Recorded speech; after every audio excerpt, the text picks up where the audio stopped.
माफियांकर चोरा बाली चालाण रोकिबा पई पुणी 3टी बेआईन बाली सौरात रास्ता को काटिछि खनि विभाग।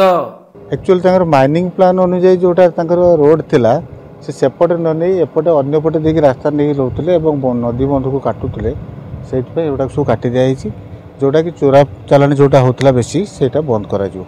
केते जगह कटा सर? 3 जगह कटा हिची। परवर्ती वर्ष जब तारे पटे चलले तारे एक्शन नेबे? हां एक्शन ने जो एवं तंग नोटिस करा हिची। पूर्वरु मध्य दुई थर जलेश्वर अंचल रे बेआईन बाली सौरात को थिबा रास्ता कटा जाइथिला जेउथिरु खनि विभाग सफलता पाइथिबा बेले पुणी सुवर्णरेखा नदी जलपथरे बेआईन भावे निर्माण होइथिबा 2टी रास्ता और 41 निकटरे थिबा गुटिए चोराबाली खादान रास्ता को जेसीबी साहाय्य खोली काटी देइछि बालेश्वर खनि विभाग। आमे गोटे 41 साइड रे काटिलु सेटा एक्चुअली कादरिया रे नदी भितर बंद होइथिला सेथि लागि सेटा डिसमेंटल करा हला। बाकी एपटे सेमानकर सोर्स अछि बस्ता पटे आज पर माइनिंग प्लान रूटा सेपटे अच्छी से एपट डायरेक्शन को कटा हला। कंप्लेन आसला पर आम एपट आसिक काटी देइकरी गलु। सेपटे गोटे जगह कटा है एपटे गोटे जगह आउ गोटे 41 खादान को भी चोरा जो रास्ता गोटे थिला सेटा भी कटा है। टोटाल 3टा जगह कटा गला।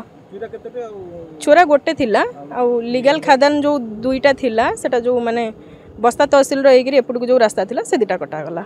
टोटाल 3टी कटा गला।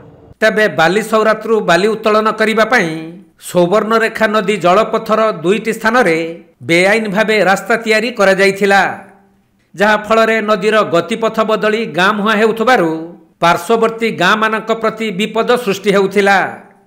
तेणु ए नै स्थानीय लोक माने बारंबार अभियोग करिबा परे मजिस्ट्रेट दायित्व रे थिबा बस्ता तहसीलदार बालेश्वर खनि विभाग अधिकारिणी बस्ता एसडीपीओ और जलेश्वर जूनियर खनि अधिकारी प्रमुखों उपस्थिति रे नदी गर्भरे तैयारी होइथिबा 2टी बेआईन रास्ता को जेसीबी साहाय्य रे खोली काटी दिया जाइछि।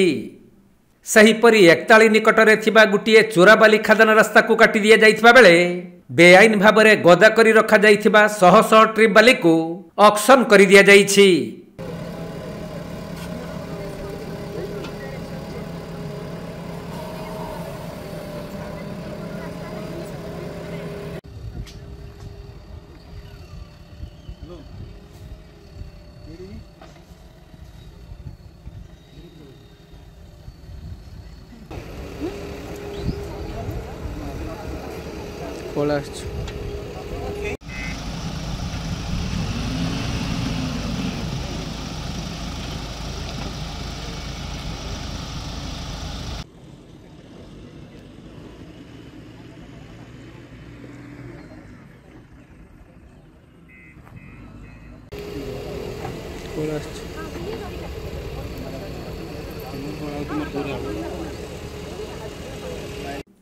बालेश्वर जिला जलेश्वर जगन्नाथ गुच्छायतଙ୍କ रिपोर्ट कोणार्क लाइव।